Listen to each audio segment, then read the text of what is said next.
Maria Talas, who's going to just put her hand up there quickly, originated the game. And Stefan Zabib from Wasabi Digital has the job of putting it together. I'm the guy that signs the checks and raises the money. But I will tell you that it's a pleasure to do it because it chimes pretty much with my own experience after 25 years as a journalist and a filmmaker and a sort of content creator, if you could put it that way.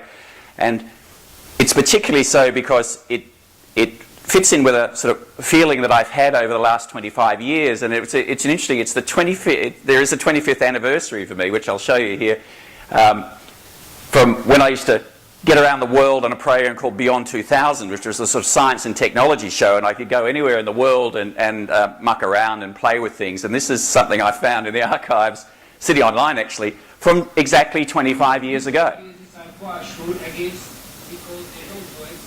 And I was a little less follically challenged in those days. You can't help but be impressed. Oh, God. The cost? Well, creepy. But the fun about that program was we could go anywhere, and this was actually in Hungary, which was behind the Iron Curtain in these days, so it fits in with what Jens was going on about. And that was the time, probably about this week, 25 years ago, I sent my first email. Electronic mail. Imagine that. Who's under 25 in the audience here? Anybody? Okay, yeah, you're right. Yeah. No lies. There was an internet before you were born, can you believe it? And with a bit of sort of snappy acoustic coupling. With all of this is an absolute madness. Yes, absolute madness, right. Yeah, you could send emails by sort of coupling up a telephone and getting all those clicks and buzzes and things. And I was kind of figuring that if I sent 20 emails a day since then, I've sent close to 200,000 emails in that time. And I can't claim that any of them have actually changed the world. However, it did get me thinking that if 200,000 emails squared by the number of people that had gone to, you begin to get a quite powerful force going. And the idea that we need to work on is how can we raise that level of connectivity that we had in the last 25 years and see what we can do with it. And we have to do something with it because we've got a few challenges coming up. Just think about what's happened since I sent that email. Well, by far the most important thing that's happened is a little change to our situation around here. Where's the change? Oh, there it is. 2 billion more of us on the planet since I sent that first email. And that has consequences for all of us. And if you want to think about what those consequences are, here's a few graphs that might fill you in. These are kind of like, there's the temperature, there's the population, that's carbon dioxide, species extinction, water, all of these, all heading in a fairly familiar pattern. And that's paper usage there, and there's about half a dozen other things in there, including fisheries loss and water use, and yeah, never mind, you get the picture. Now, there's my first email, and that's only the year 2000, so we've got 12 more years on top of that. And little wonder they call this the Great Acceleration. Now let's have a look at that in another way. If you go and have a look at, these some graphs, great graphs done by a professor at ANU called Will Steffen. And once again, these are only to the year 2000. You're getting the sort of drift. At the top is population, here's paper consumption, there's a number of McDonald's restaurants, here's tourism, telephones, motor vehicles, urban population increasing, rivers dammed. Okay, let's have a look at it, yet another one. And these are really the graphs that matter. Top three are greenhouse gases. Then there's ozone depletion, number of flood events, loss of fisheries. There's nitrogen flux at the, pouring out at coastal regions, loss of forests, global biodiversity. This is the one you've got to watch. That's species extinction. And that's what's been happening pretty much since about, as you see, they all take off from about 1950. But the real acceleration, because of something called compound growth, which is growth on top of growth, is you get acceleration. And that's why all of these graphs are heading in one direction, straight up. And these aren't arguments, by the way. There's no argument going on there. This is just data. There's no point of view here, but you can draw your own conclusions. So I figure we've got a few challenges ahead. That's the last 25 years. What's the next 25 years going to do? Well, one of the things we've got to really work out is what we're going to do about all of that, because, those things that we're working on are commonly owned in that second series of, the atmosphere, the water, the fish and the sea. No one actually owns them. We all own them. They're in common. And it's not surprising that if we're using that commonly owned resource, that we have something that economists and a lot of philosophers call the tragedy of the commons. In fact, they use the word tragedy for a very good reason, because it's only heading in one direction. If we cannot learn how to cooperatively farm out the limited resources that sustain everything about us. Now, the good thing about us as a species is actually, listen to the tragedy of commons. Well, when we're sitting, and we're sawing faster all the time, and the issue is, will we learn we're sawing off the limb we're sitting on and kind of stop doing it? And right now, there's very little sign of that. Almost everybody wants to saw fast. So that's Paul Ehrlich, who wrote in, I think about 1968, a book called The Population Bomb, which was the first one warning us really about what those graphs mean in terms of not just the number of people, but the way we want to consume. Because there's 7 billion people on the planet now. We're heading for 10 billion by the middle of this century. And it's not just the number of people, because all those additional people, the 2 billion in 25 years, that's roughly the population of China and India put together since I sent that email. They all want to live like we do. And why shouldn't they? So if they're all going to live like we do, the number of resources that they require, that also accelerates. So, you know, we've got some issues ahead of us. Fortunately, as a species, we actually are able to get along quite well. We are fantastic cooperators. Look around you. Everything that we see is a result of cooperation between groups of people. Our evolution, however, leaves us with a bit of a catch. And that's the problem, is that we evolved for 190,000 of our 200,000 years in small groups of about 150, the small tribes that wandered across the plains of Africa and out of Africa. And we still work in groups of about 150, actually. That's about the number of people, on average, you will know by first name. That's the people you actually care about. They're the ones you can see. You will know them well enough to say, "Hi, Bruce. Hi, Bettina. How you going?" A bit more now as we have Facebook friends, but we can't really count those yet. We don't really know them yet. So we still work in that small group mentality. We're kind of tribal. The problem is that all of those graphs are global problems. So how are we going to learn to cooperate globally when we're not evolved to do that? And that's the challenge we face, and that's what we're looking at with the HIVE. There's a whole system that's built on the basis of knowing a relatively small group of people just like you. And that's fine, as long as we always understand, which we don't now, that we also belong to a group of 7 billion plus, and that it's absolutely critical that we learn to cooperate with them and be empathetic with them, to be able to put ourselves in their shoes, because their fate is tied directly to us and vice versa. We have empathy for a reason, right?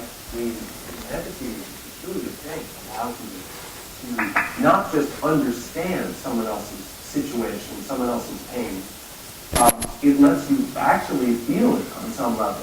It's important to be able to have that, because it's one of the things that makes. How are we going to cooperate? This is the challenge that we face. We think we have a way of doing it, and it's the HIVE. And it's based on taking some really, really interesting social science about the nature of cooperation and how it happens, and some really sort of fundamental breakthroughs in understanding that by a bunch of fantastic scientists around the world, and then applying it to a really intriguing way of proving whether they're right or not, and that's with a game. And I'll give you a little hint of it, because the HIVE is, as we said, a sort of multimedia. There's a science documentary underway that will show around the world. That's a good way of getting the game off and running. So let's have a little hint at what that might be about.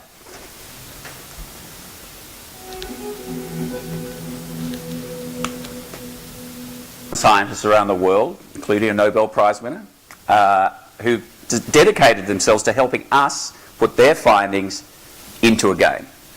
And so the HIVE is that game, and it's a kind of, I'll run you through it quickly. There's lots to know, but there's sort of the one fundamental difference about this game, and it'll primarily launch as Facebook, but we'll go mobile obviously as we have to, is that unlike, it's pretty much like a sort of Farmville or a Cityville really in concept, with one very significant difference. The difference being that in this game resources are finite, they're not infinite. You can't just keep buying your way to another level. You can keep going up another levels, and we do hope you keep buying. But the way you must manage your key resource, which is the forest, which is commonly owned by all the game players.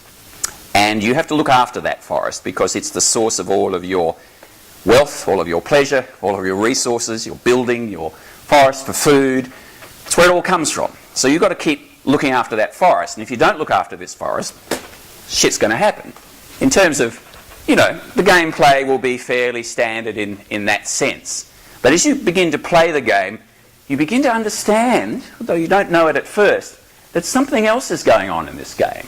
And that's as you actually affect the forest in the game, others get to know about it. That's your reputation points, which is kind of significant because that's one of the key triggers of cooperation. But there's something about this forest that's different. The thing about this forest is that it's a real forest. And that as you are contributing to that forest in the game, in fact, through our institutional partners like the WWF, real trees are being planted in forests, courtesy of you. And that's a quite interesting trigger to cooperative behaviour. So as we lay out with our institutional partners in reforestation programs in the Himalayas and in the Philippines, the game players are responsible for this. And through the online community behind the game, you begin to become aware of the effects that you're having as a game player in the real world. And we're really interested in this connection between the virtual world, excuse me, and the real world, because we think it's going to be a real trigger for cooperative behaviour. But we don't know yet. We do have to prove it. So other things are going on. We have some great partners involved. Obviously some universities, the ABC, who's involved. University of Wollongong, that's Anna Maria there at the Smart Labs at University of Wollongong, which is an $85 million infrastructure project that does nothing but simulate human behaviour. And they're really interested in the data they'll collect from our game. So we're partnering with them because they'll manage the cooperative behaviour. Various others have come in. That's Stefan at the end at Wasabi Digital to build this game. And we'll see if... Where we go from there is a choice I leave to you. Thank you.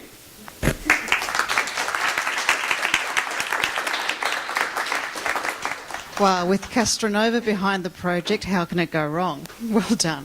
Questions for Simon and the team? Hi. The last comments there helped focus my question, which was, isn't it a game about that is around forests?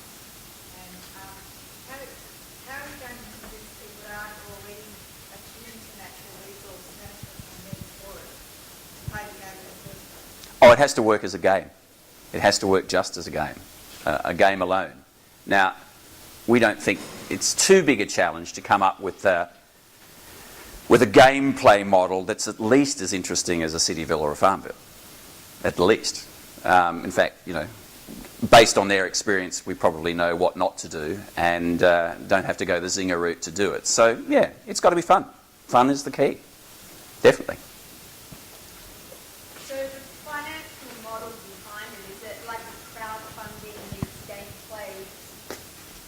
Well, it's a not-for-profit to begin with, so, but that doesn't mean we're averse to making money, because we have to make money to finance our forestation projects, and that's the whole point. In fact, the models are based on delivering quite a lot of money to reforestation projects. Yes, it's freemium. You can play away quite happily without paying anything, and there will be an educational model that will do that to teach about sustainability issues. But eventually we hope people will put their hand in the pocket, though we're not reaching into it in the Zinger model, particularly as they will realise that in fact that money's not going to some faceless San Francisco corporation, but is actually going to people that they can meet online and they can see the lives they're changing. So that is the test of cooperative behaviour. And people will want to become super cooperators, at least that's what our scientists tell us, if they know about it and others can see it too. One more question. Thank you. Down the back. Have you got any plans to try and show people that while they're playing the HIVE, they can then see real time, either by live webcam or other way, the impact they're having? Because I sort of wonder, some people forget and don't care about the real Oh yeah. The integration of real and virtual worlds is a big part of the challenge. You'll be able to tab through from your Facebook to actually see live webcams. You'll meet villagers that are changing. You'll see the school that's gone up courtesy of other players and those sorts of things. So yes, and the super cooperators might even want to go there, and let's see that too. So there are some models that exist along those lines, very rudimentary so far. But they can really be developed, and that is part of the world that we know about. A lot of the other stuff, we have to bring in the expertise.